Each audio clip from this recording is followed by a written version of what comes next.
This podcast is also part of a pod course, which is available for credit on speechtherapypd.com.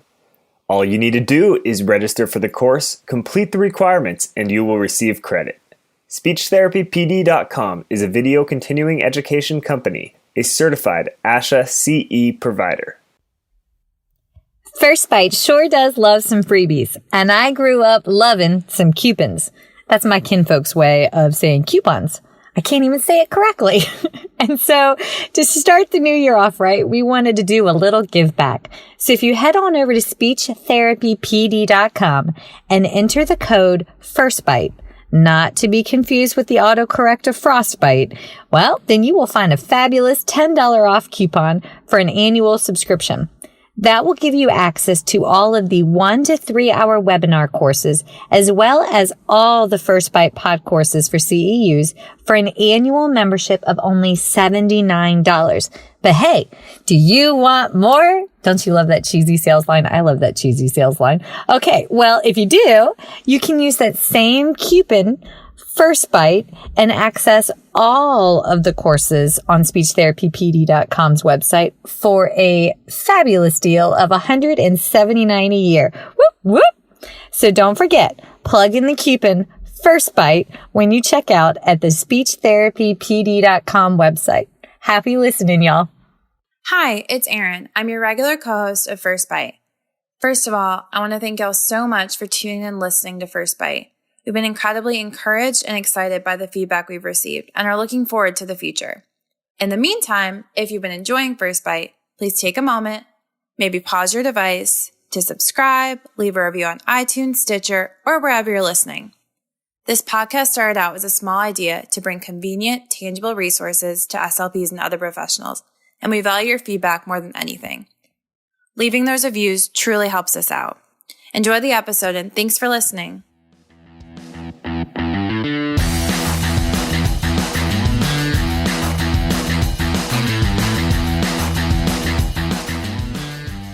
Hi, folks, and welcome to First Bite, fed, fun, functional resources for the pediatric clinician.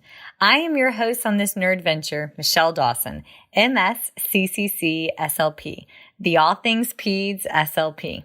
I am a colleague in the trenches of home health early intervention, right there with you. I run my own private practice, Heartwood Speech Therapy, in Coletown, South Carolina, and guest lecture nationwide on best practices for early intervention for the medically fragile child.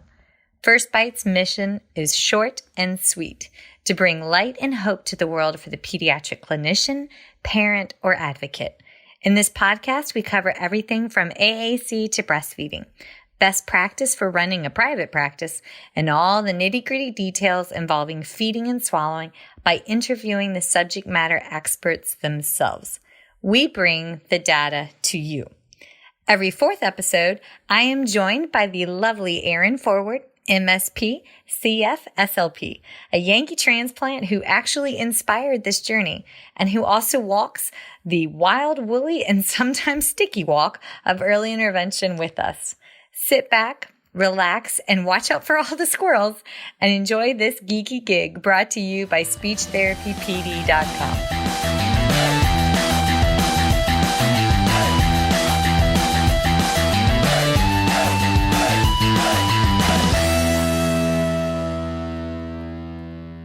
It's Michelle and Erin here today, and the topic of today falls in the functional category, and we're talking all things early intervention assessments. Insert your eye roll now, ladies and gents, and if you let out an audible huff, I'm game for that too. Let's be honest, testing is a pain in the you-know-what, but alas, it's a necessary evil that assesses how our little ones are doing on an annual basis. But why? I remember asking when I made the leap from an early childhood special education classroom setting where reevaluations were completed only once every 3 years to 1 year. Well, that's easy. In the wide world of early intervention, we need to have data to drive what we are doing during our therapy sessions on an annual basis to determine the rate of progress and in what specific areas of language we should be focusing on. But now I'm left with another question. Which test? Which assessment should I use? Now that's where I have my gigantic groan of disgust. I mean, why? Why is that such a problem? Well, this is the part that irks me to my core. The data we collect for the evaluations themselves that we choose to use, it's only as good as the data originally put into the assessment. That's a more PC way of saying if you evaluate a kiddo with a poorly normed assessment, you're going to have iffy test results and iffy data. And unfortunately, that is the data that's going to drive that child's plan of care. And it's a bit fair to say that the quality of our goals and subsequently even our interventions are directly tied with the quality of the assessment that we have at our disposal. So that's a pretty big soapbox right out the gate. Erin, how you doing, lady? Got any tests that are driving you bonkers too? Possibly. Maybe. Maybe.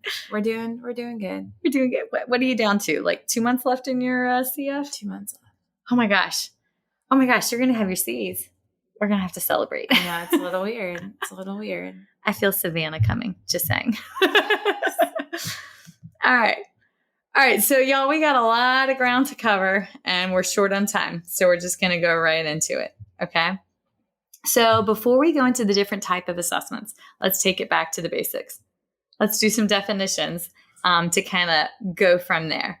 So we're going to start with validity, specificity, sensitivity, and then we're going to go right into the assessments. Also, caveat, today we're only covering the English versions because I speak English and redneck English, and that's about all I'm qualified to assess. I speak some Spanish. Yeah, well, that's... So like the early kiddos, I'm qualified. Once they start saying more than a few words, pass them on. Yep. Nope. Yes. Yeah, I can't do that. But if you ask me what the redneck is, I can translate that. Okay. All right. So I don't know if any of y'all saw an article that came out a couple years ago, but it was published by ASHA, and it was called PLS-5, a Validity Study by Kristen K. Smith, MA, CCC, and SLP. And they went in and they compared the validity between the PLS-5 and the Self Preschool 2. And it was Smith, K. You can find it at http the polka dots / community.asha.org /blogs / I can't talk. We need more coffee this late in the day. Kristen-Smith 2014. There it is. Okay. But within the article, and there's another article that I'm going to reference, one by Paul in 2007. They define validity. They break it down. Content validity refers to how well the test items represent the content that's being assessed. Construct validity refers to how well the test measures what it states it's going to measure. And if anybody read that particular PLS-5 article, they know why the PLS-5 is poo-pooed upon, but we'll get there.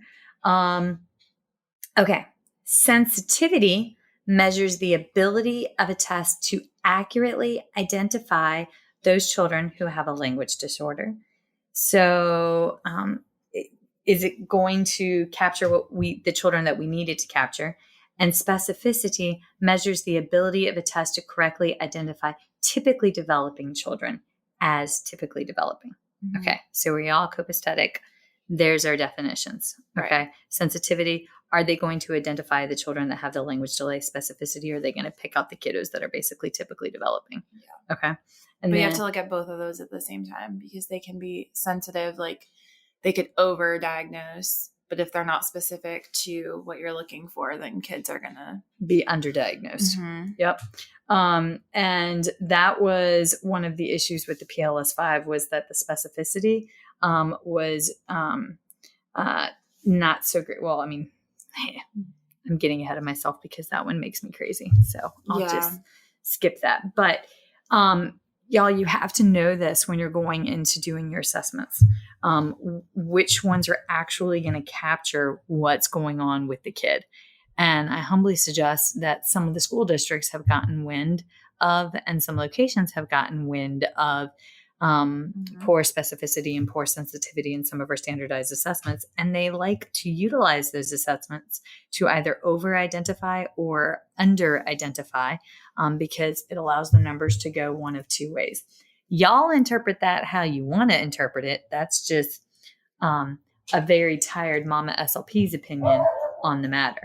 So, all right, we're going to go right into some of our standardized assessments with Dog and Chewy because a leaf fell outside and or somebody's, walking to their car.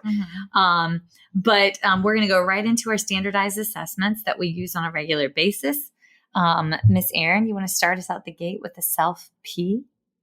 Yes. So, with the self-P, in the manual, it doesn't talk about specificity or sensitivity.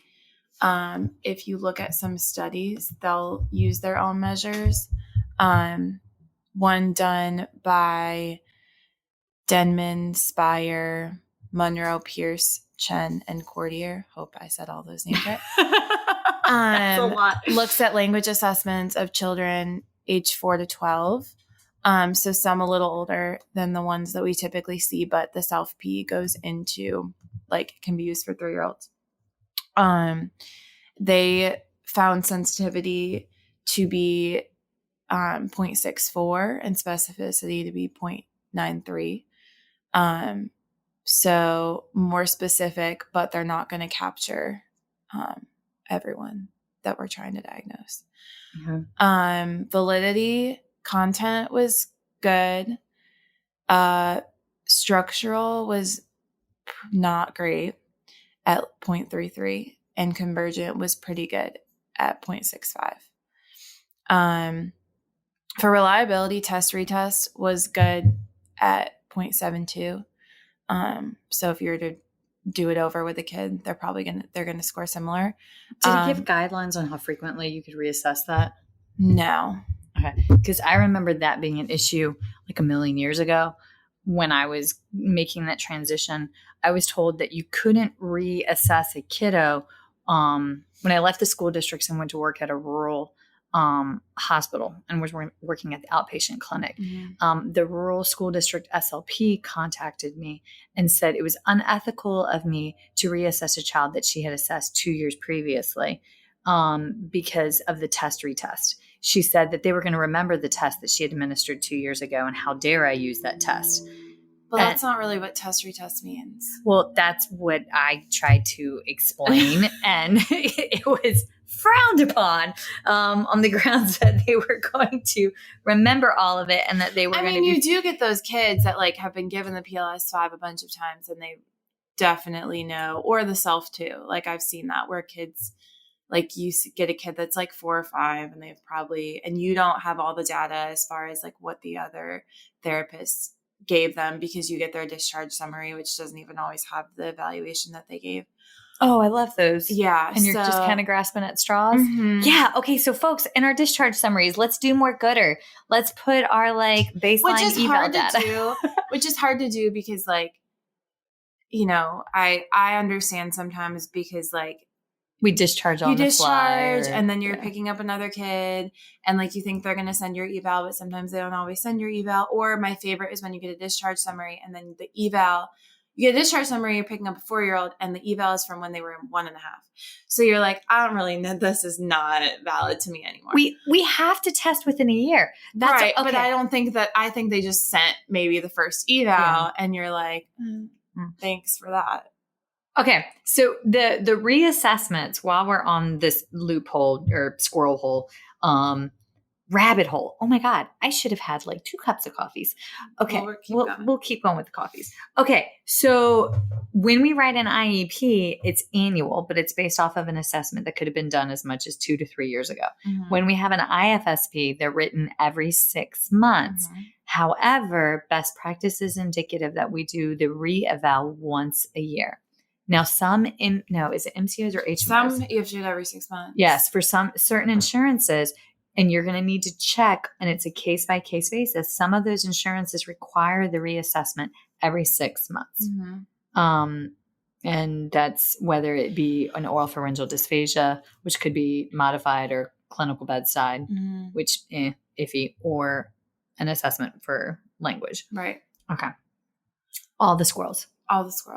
But yeah, and we'll go into this, but like also talking about like every test is so different in how you administer it. Mm-hmm. And so like, yeah, we're looking at all the data and the numbers, but the self-P is not really a test valid for a kid that can't sit down and focus because it's a lot of pictures and there's not a lot of activity with it. No. See, I haven't given the self-P. I remember years. my first assessment. The kid was 4 and you get the call from mom and, you talk to them about what they think is going on. So I was like, oh, probably some speech, like the self-P should be pretty good.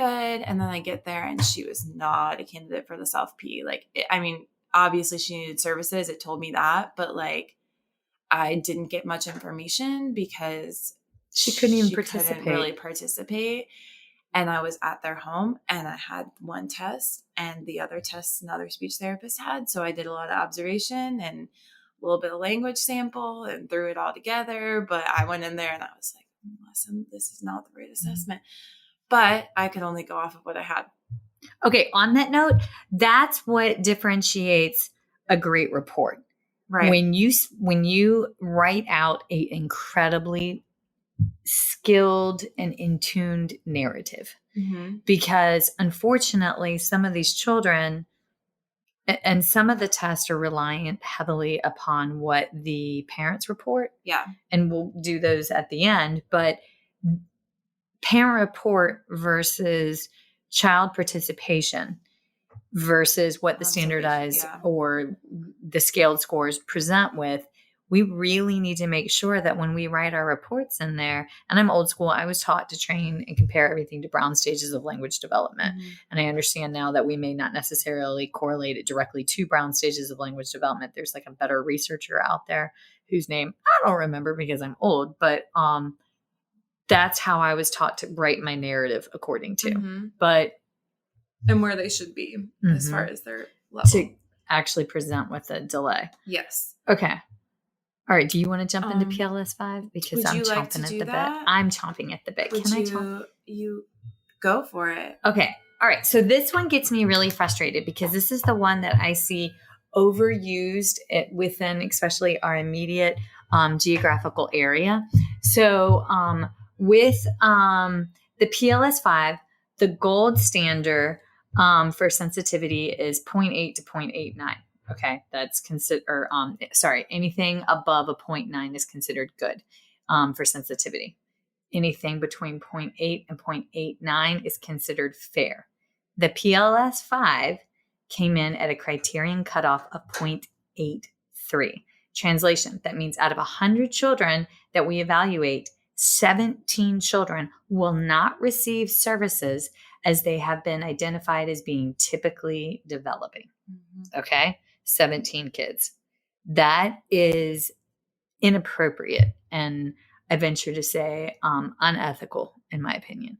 I do not utilize the PLS 5. Also, fun fact, they did the PLS 5 with Bear, and it was hysterical to watch because they said, Bear, give the bear something to drink. And Bear was really confused, and he kept taking the teacup and pretending to give himself the teacup or the little drink. And the cute little grad student was like, no, give the bear something to drink, or the bear is thirsty. And he kept repeating the action. And the entire time I'm like, oh my God. And finally, finally the clinical person walked in and she goes, just move on, sweetie, just move on. But I definitely watched on screen while that whole thing transpired, and he got counted wrong because, our son's nickname is Bear. Bless. Okay. But if we're not picking up 17 kids, then we have a problem. The specificity of the PLS 5 came back at 0.8. So that means that we could technically be over-identifying children, 20 out of 100 kids, for services when we're not identifying 17 kids. The reverse. All right. When they actually went through the data, what they found was when they normed the PLS 5, they did not eat. They took data on children with typical language, mild and severe, and they missed the moderate stage, which pulled all the test scores up more or less one standard deviation.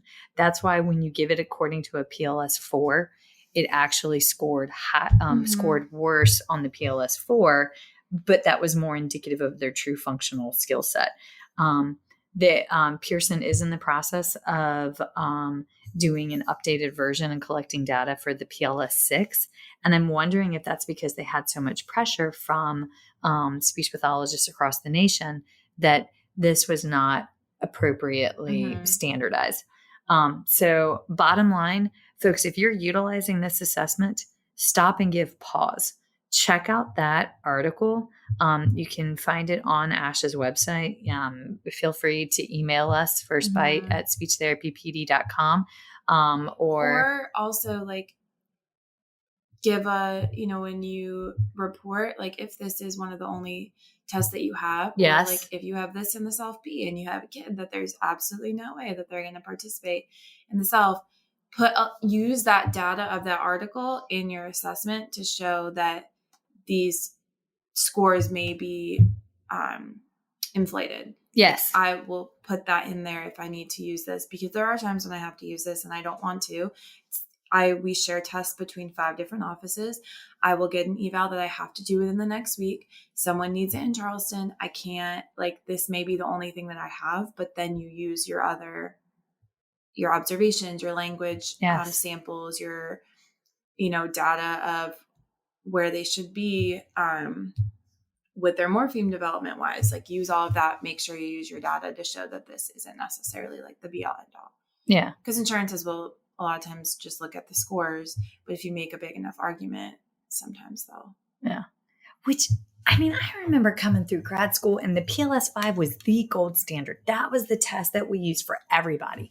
So when we had that, or the PLS-4, and when we rolled over to the 5, it was like watching something fall off of the pedestal. Well, and I feel like when I give the PLS-5, there are tests where you'll go in and you'll score and they'll do a little bit better than you thought, or, the scores don't always match up with where you thought they were going to be. But the PLS-5 is a test where I'll be giving it to a kid and all of a sudden we're in the 7 age range. And I'm what is happening right now? Because they don't have 50 words. Yeah. And you can't understand half of you're just this doesn't seem appropriate. You're giving the test and you're I don't understand what's happening. No, I'm right. Also, and we've talked on prior episodes about how we're supposed to utilize bagless intervention.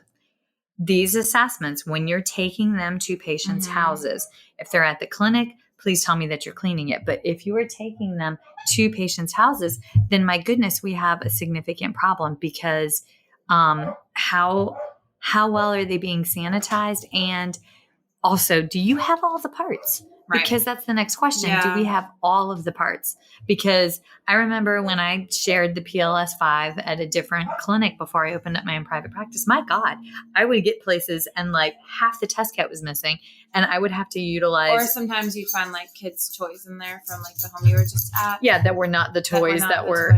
Yep. Mm-hmm. My favorite is when they started substituting wooden blocks filled with letters and numbers on them, and I was I'm pretty sure we're supposed to be using this solid color block so it's not visually distracting. But Ed is working on the fly. Mm-hmm. Somebody out there is yep. And I remember when half the pages were chewed on, not by a dog, but by a kid. I did have that happen one time. Sorry, dog running in assisted with that thought process. Okay. All right. Told P. What you got for the told P? So for sensitivity, of the global language score, which they used a standard score of 90 as the cutoff, was 0.75. So not wonderful. Specificity with a standard score of 90 was 0.87. So better. Wait, which told P was it? Was it the told P? Are they in the 3rd edition or the 4th edition? They're in the. Because I can't remember how many told Ps were out now. 4. Okay, cool. And then their validity was not great. or reliability. Content was what they called fair at 0.57. Convergent was 0.61. Discriminant validity was 0.34. That's awful. Holy cow, that's so Both bad. test retests. Inter-rater was 0.50, which inter-rater is always interesting to me, how like you can rate. Wait, is that the ability for one person to compare it to another person testing it? Okay. And then test retest was 0.69. So they called that good in this study. I got to be honest, I haven't thought of most of these terms since like I took the I know praxis. it's really taken me. So, like, I don't. There's so many other women out there that are like, what the heck is happening? My head hurts. I haven't used the tool. I think I used it in grad school, but I haven't used it since I've been out of grad school. My first job, that was what was primarily used in the public school district that I worked in, was the TOLD. But I feel like we were in the PLS 4 stage, and I think it was like the TOLD 3 back in the day. Yeah. Yeah, we don't have that where I am. But all right. So those are probably a good thing because they're not going to capture the kids that we want to capture. So yeah. Okay. Now, all right. So you described that when you utilize the self-P, you don't like to utilize that test for a kiddo that can't sit still, right? Yeah, no. And I have used the PLS-5 for my babies that are more complex and medically fragile, but I hated that it just kept coming across as a flat line, 55 standard scores all the way across for like my kiddos with severe and profound disabilities. Also, I didn't feel like that for my children.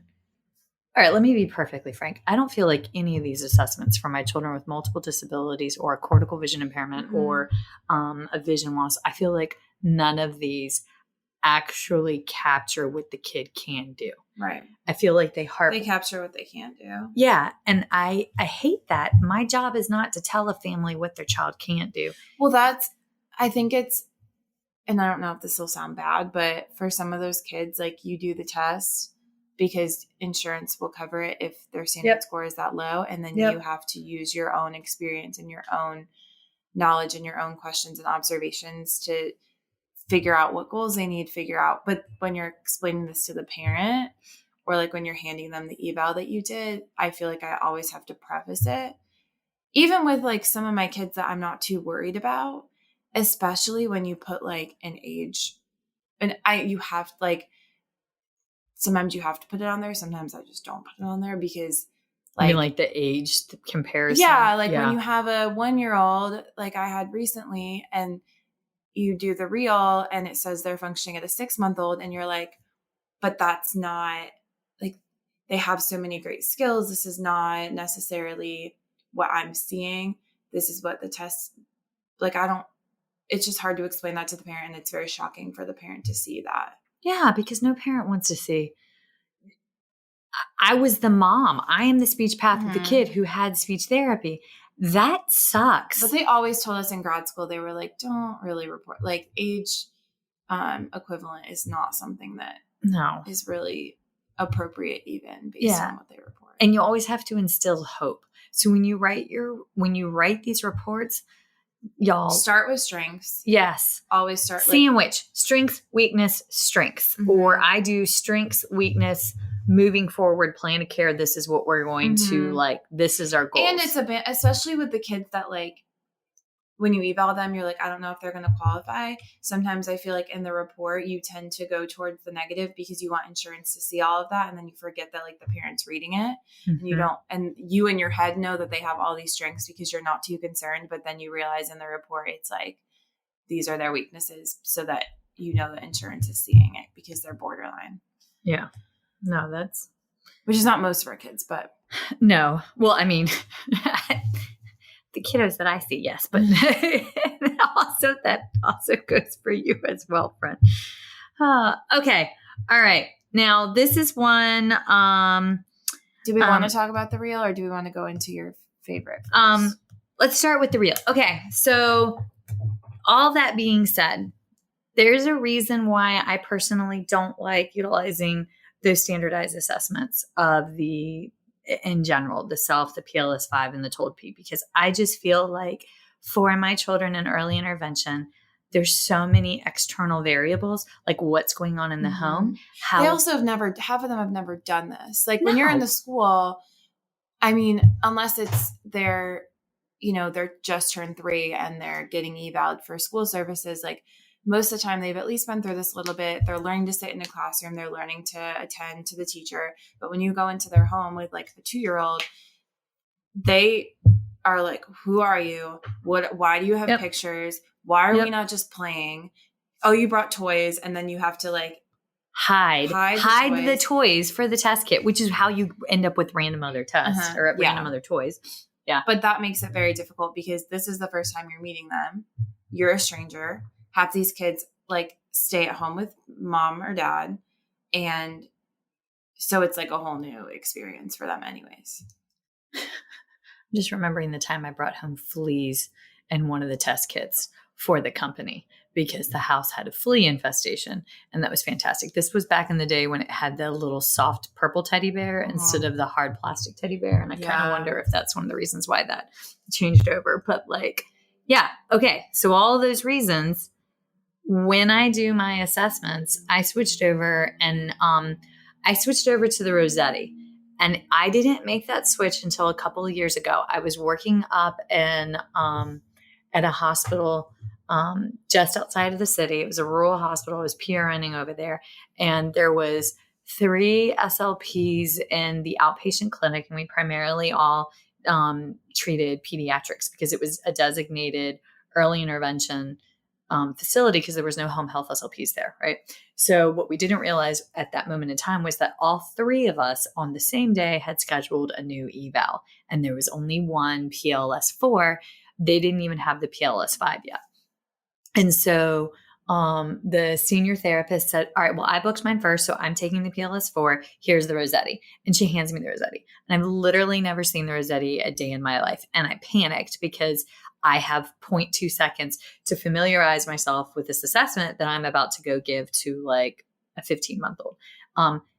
What she didn't know is that she changed my stars as a clinician, and I have never looked back, right? Mm-hmm. Then I went through this whole process with Theo and Sir Bear. They gave me, after they tell me my kid has like moderate conductive hearing loss bilaterally, they give me, and he's an automatic qualifier for early intervention, they give me a CF, bless, who was terrified to walk in my house because apparently I'm opinionated and strong-willed. Who knew? And she walked in with the reel. And based off of the reel, my kid, who had a moderate bilateral conductive hearing loss, did not qualify for speech therapy, but he couldn't hear. And it was based off of the reel. And I was mad. I was not a happy camper because the kid couldn't hear. He was 2 and change and had like maybe 10 words. And that was after I had fought to get services. And I mean, although he did have the most amazing sentence, like the first sentence was, oh, it fell down. And like that will go down as the most awesome first sentence ever uttered in the history of sentences. But the reel was a series of questions, but it didn't take into account, like, in my opinion, what the kid actually did. So you use the reel. Mm-hmm. How do you? It's one of the ones that we have. Yep. So how do you? I mean, where does that fall in your arsenal of assessments? And it's not standardized score, right? It's standardized. It is? Okay. Yeah. All right. So then you talk to that's that why, like, that's, I think, why the company that I work for chose the reel over the Rossetti, because it's standardized. Mm-hmm. With the Rossetti, you have to like justify a little bit more your use of it. And again, don't know how this will sound, but I tend to use the reel as a means of understanding where the parent's coming from, like where they think their child is functioning comparative to my observations. And what I like about the reel is that I can get it done within like 20 minutes and then spend the rest of the session observing the child and like digging deeper based on those questions. And for my kids that are like 1, it's pretty like there's not much else I can do with them. I do really like the Rossetti too. It's not as much available. It's not as available. But we do have it and I will use it.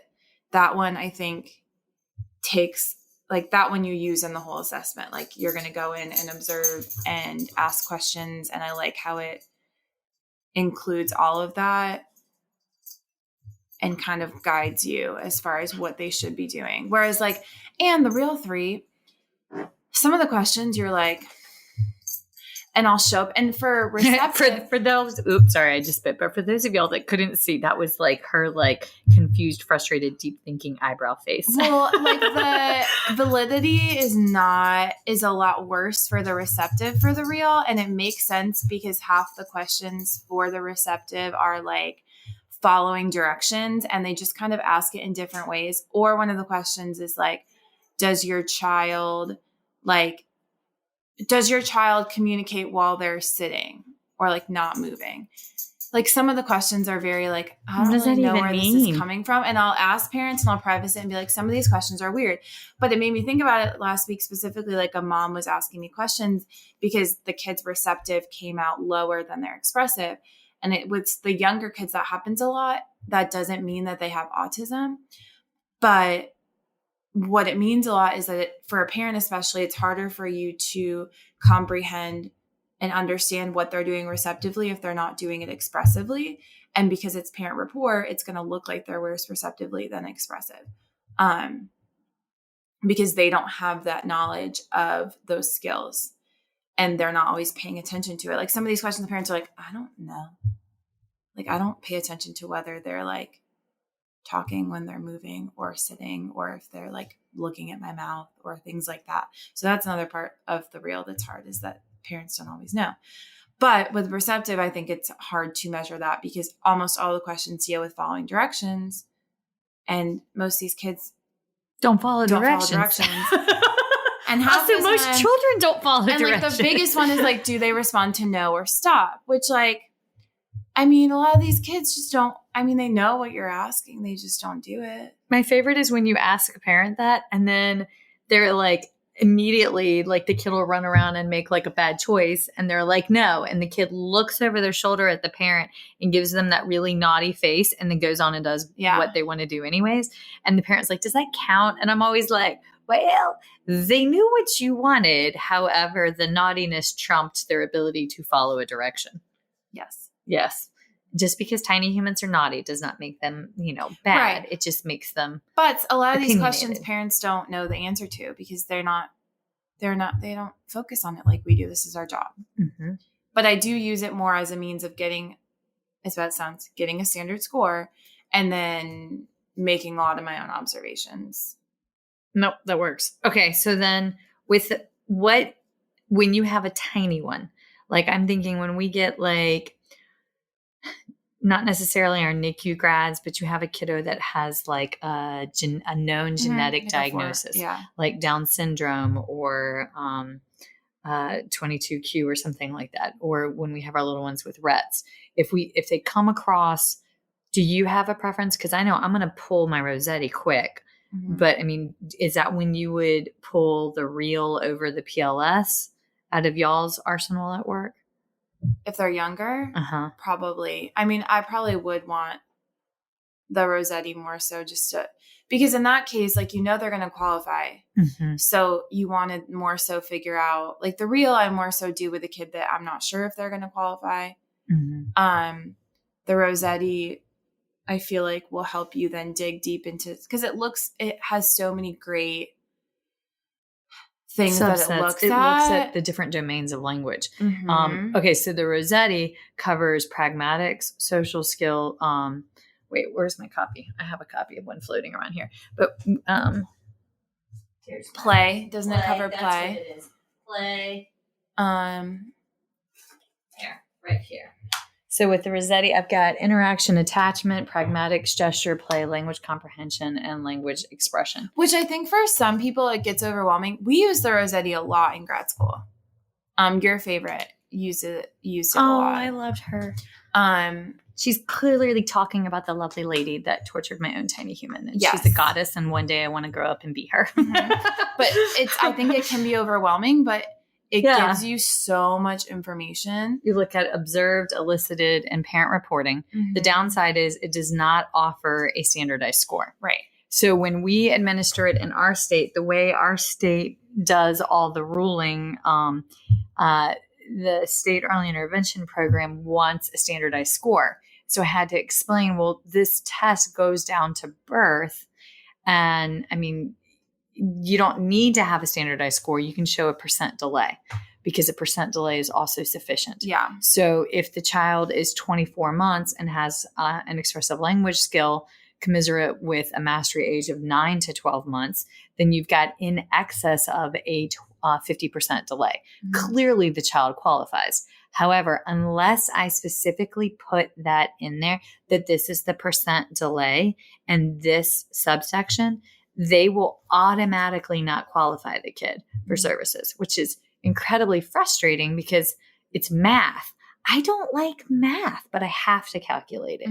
Also, make sure you're watching on all of these, the simple common mistakes of like calculating like chronological age. I mean, those little things. Don't forget that until they're 2. Yeah. I mean, chronological age, adjusted age until they're 2. Yeah. And that's one thing that when I was coming along, it was 12 months and now it's 2 years of age. That being said, we had this discussion earlier this week. If you have a child that had extreme prematurity, we're talking our like 24 weekers, they are still most likely not going to be fully caught up by 2 years of age, especially when they had like an undiagnosed bleed and it's caught later or different variables. So don't assume that it's not like 2 is they're magically going to be fine. Like they're going to wake up on their second birthday and be like, ta-da, I can do all the things now and talk in 2-word utterances.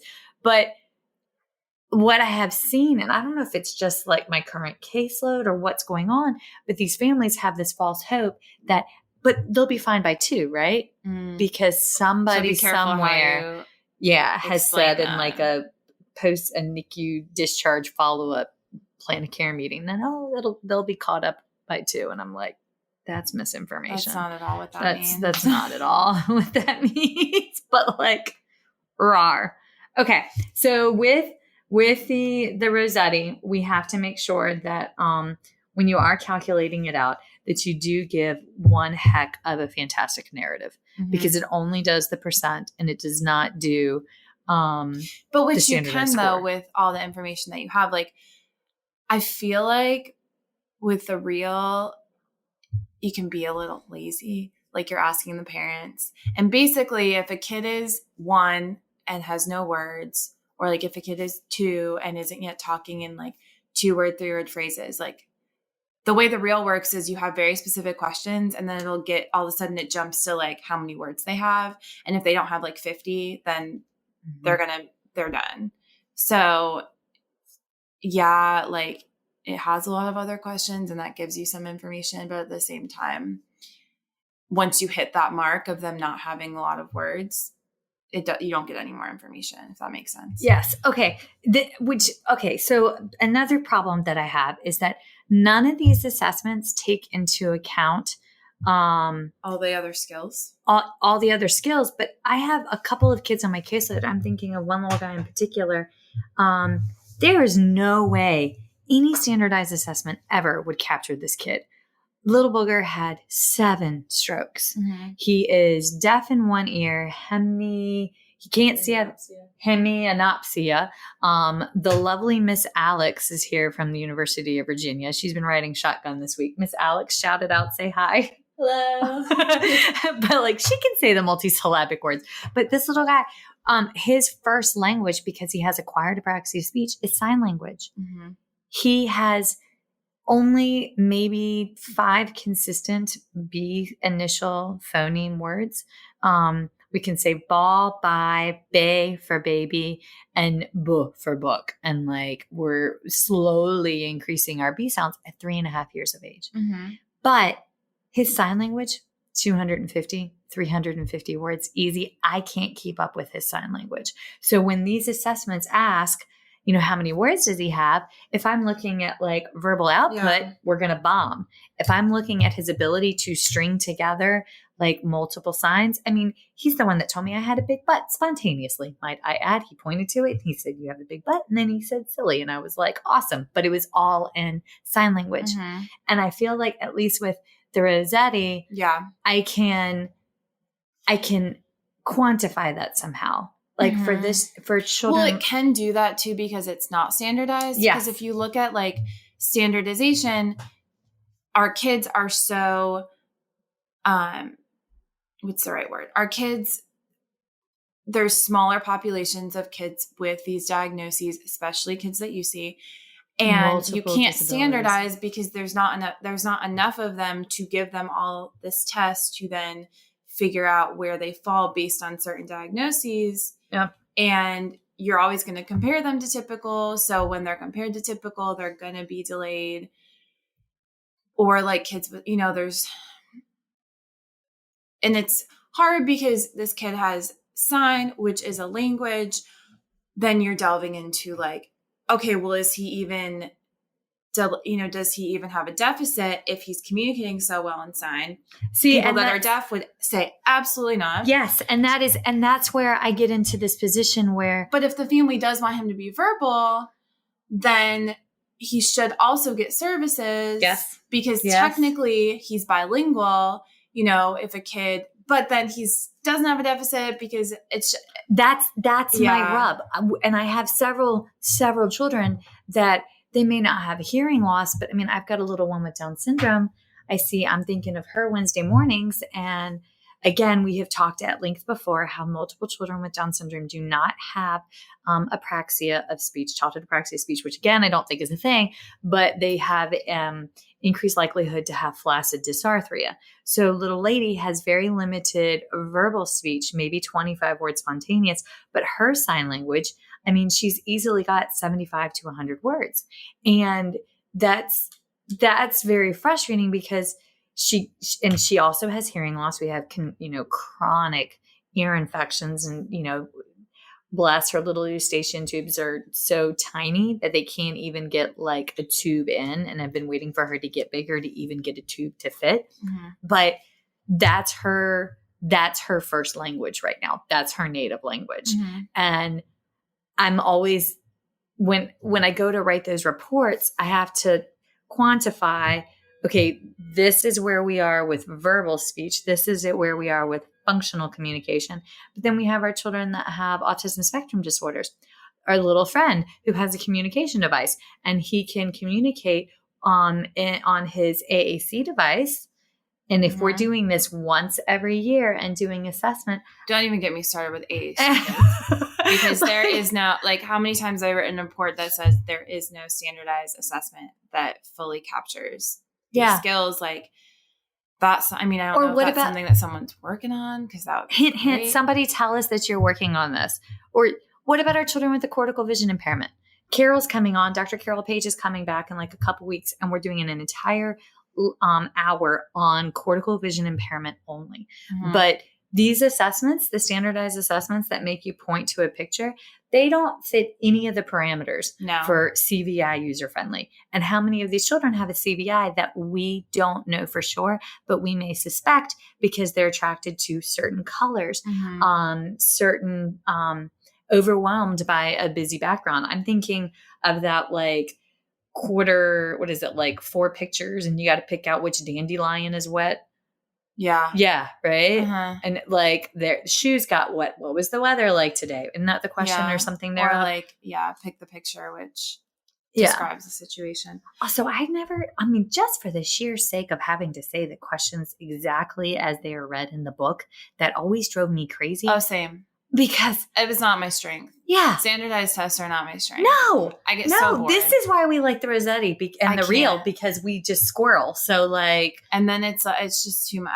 I don't blame the kids. I'm like, I'm bored too. I'm so sorry. And then like you get so frustrated because if you could just explain it a different way, they'd probably get it right. But you're like, oh, okay. And the parent's sitting right there and they're like, no. What, like, and they try and help. And and the parents helping. You can't. Yes. I'm sorry. But they get so frustrated because, or like they'll be like, did he get it right? And I'll be like, no. And I hate that because the kid picks up on whether or not they got it right or wrong. Yeah. Well, also and then that like they're watching you, like some of the higher functioning kids, they're like, what did you write? And I'm like, nothing. I'm just writing it. But the thing with these kids is that for like someone like you don't really need the standardized test because you've had enough of these kids that you know what skills to look for, you know what questions to ask, you know whether to look for a CVI, you know to look for, That's your nice way of saying I'm old, but I love you. No. My point is like standardized tests, especially when you're new, are good because they show you what to look for. They show you what skills they should have. They help you kind of dissect and write goals cautiously because I've seen a lot of goals that are like right from the self. Okay. Also, do not write your goals verbatim from the test. That's a whole lecture for another day. Yes. But we are supposed to be doing ADLs, activities of daily living. These standardized assessments do not directly reflect the WHO model, the World Health Organization framework for ADLs and early intervention. At American Academy of Pediatrics, we just did that one the last time around. I'm so frustrated. I can't even spit it out. It has to be ADLs all the way. So, which is easier to see if you're in the home. But the problem becomes newer clinicians that they don't know what to look for. So part of the problem is when they do these tests, they're writing goals that aren't really functional for the kid because they're looking at what a typically developing child should do. Mm-hmm. And like I write very general goals for a lot of my new kids, especially when I've just eval them because I don't really know what their skill set is because they're not that comfortable with me, like a total communication goal.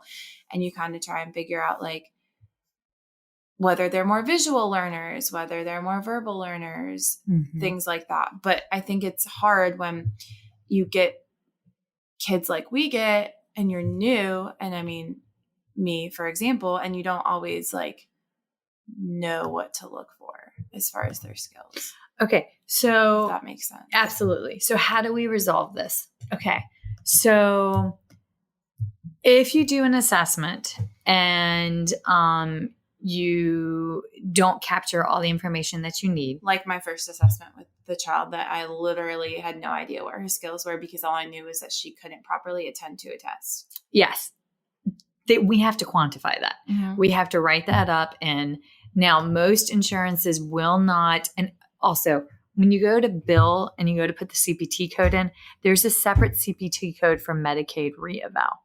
And I don't know if it's unique to our state or different states, but in the state of South Carolina, you are only allowed to bill for a language eval one time. Yeah. And every assessment thereafter is a reeval. That was not told to me. And when I moved here, I kept getting kickback,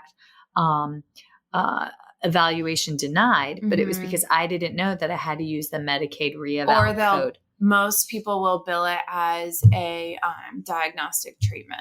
Yes. And that's fine as well, because you may not get all that information right out the gate. You probably won't. And we have to be prepared for that. There's a shift between school where they say you have to do everything in that first session to functional reality, where your first session is basically just observe and report and you're hanging on for dear life. Right? Yeah. Yeah. And you can't run. And when you're in the homes, you can't run to the office. Like I remember when I was an outpatient, I had a kid that you just run right down the hallway. Like mom was like, oh, it's his speech. And I was like, let's grab a language assessment while we're at it. But like when you're in the home, you're like, what do I do? Also, on that note, there's a reason we didn't cover any articophonology ones today, on the grounds that most early intervention we're not allowed to treat articophonology unless it's severe outlier documented apraxia of speech. Otherwise, we have to treat the functional language first. Once you hit that magical 3, then we're allowed to do articophonology. And I don't know if that's just unique to our state or if that's nationwide, but I feel like that. Well, technically, based on the norms, you're not supposed to master many sounds until you're 3. So yeah, there's a reason why we didn't go into those. Also, as we have lovingly joked, you do a And good we job would- with that. I don't. It's debatable. Yeah. Oh, bless. I can't say multisyllabic words. There's a reason I don't do artic and phonology sessions. Okay. So functional strategies to take away. Don't get hung up on not being able to finish one assessment in that first eval. Give yourself grace to go back and do a diagnostic therapy session. At least for us, typically the second session is the IFSP meeting. And you can also use that as a fact-finding session, because sometimes the early interventionist, or in different states, the service coordinator has been in there prior to the SLP walking in. It might be OT, it might be the PT, but our colleagues can give you, okay, well, I've been here for this much time and this is what I have seen. Yeah. And it could be a completely different picture than and call them try to call them before, because they a lot of times will give you a more realistic view of what's going on. Yep. Than any documentation you may have obtained. In all honesty, you probably haven't gotten any records, but yeah. But and they a lot of times will ask like what the parents want as goals. So I found that helpful sometimes to see, like, you know, I would work on my goals and then we'd have a meeting down the road, and I would say that the mom wanted to work on like these 4 specific words, which like may not be core vocab, but those are motivating for the parent. If if you're working on those words, like, I don't blame a mom for wanting a kid to say mama. So if they really want me to focus on that a little bit more, that's something that I can kind of incorporate to give the parent more motivation. You know, if they're seeing success in words that they want the kid to say, that sometimes gives them a little push too. Yep. And remember, when you're writing your eval up, most of us forget, in the world of early intervention, home health, we're supposed to be writing 90-day plan of cares. That was hard at first, because I think like you don't see a kid for longer than 2.5 months in grad school. So I would write goals that were a little more, you never see a kid reach their goals usually in grad school, which sounds bad to say. But then when you get into EI, I learned how to write goals like, oh, we actually met this goal, like, which sounds dumb. But in grad school, you usually don't see them meet those goals because you're not with them for that long. So it's like this weird like place to be where you're going to have to like make a whole new goal, and where they're, artic, sometimes they would meet them a little more. But then I learned how to write the goals where our goal was to meet it within 90 days. Yes. And if they didn't, you kind of reevaluate your plan. But even long-term goals, then is your goal for them to have like this many words. Like, you can write long-term goals like that. See, and that's where, for my kiddos that have severe and profound disabilities, I don't write a long-term goal, because my short-term goal and my long-term goal are typically so akin. I write 3 goals: a home exercise program, a PO intake, and functional language. But that's... Yeah, I would write too many goals at the beginning too. And you're like, oh, crap. But that's driven by all those subsets on all the standardized score. You feel like you have to write a goal for every area of deficit. Yeah. And then you get so hung up on, I have to do this many things in a therapy session, which is where it carries over to your intervention. But I know that I'm doing a lot more in the session. It may not always be apparent to people watching. Like, sometimes I think I look like a crazy person, or that when I'm doing the most, it looks like I'm doing the least. And like, I'm all excited about it. And the parents like, what is she doing on the floor? Like, this is weird. But I think that like, as you learn, especially in EI, like, you're working on so many goals at the same time. Maybe you're measuring one of them, but that doesn't mean that the child's getting any less benefit out of it. Nope. Absolutely. No, that makes perfect sense. Okay. All right. So then, and one last thing, also, you feel free to all have your own opinions. These are just our opinions that we're very strong about. These are our triangle of evidence-based practice, opinion, and informed information. All right. So to wrap it up, when you're going out and you're picking out your assessments, if you work for a company and you do not feel that they have the assessments to capture what you need in the children that you are evaluating and treating, Provide them, have the crucial conversation, sit down with the person, whoever does purchasing, and say, okay, this is the kiddos that I am seeing. These are the area of deficits. Mm-hmm. This is validity. If you don't tell them, they don't know. And here's the deal. There's whole companies that are run by people that have business degrees, and there's a lot of money to be made in rehab when you own a company and have multiple people on staff.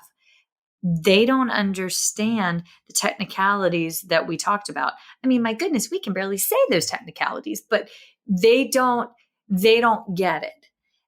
Another big problem I have seen is a lot of clinics and a lot of companies have physical therapists as rehab managers, and PTs may not know the intricacies within a language assessment because they don't give those kind of assessments. Mm-hmm. I have found that our OT can sometimes do because they have to give like the sensory profile index, so that they're more used to. That's real good English, Michelle, redneck English.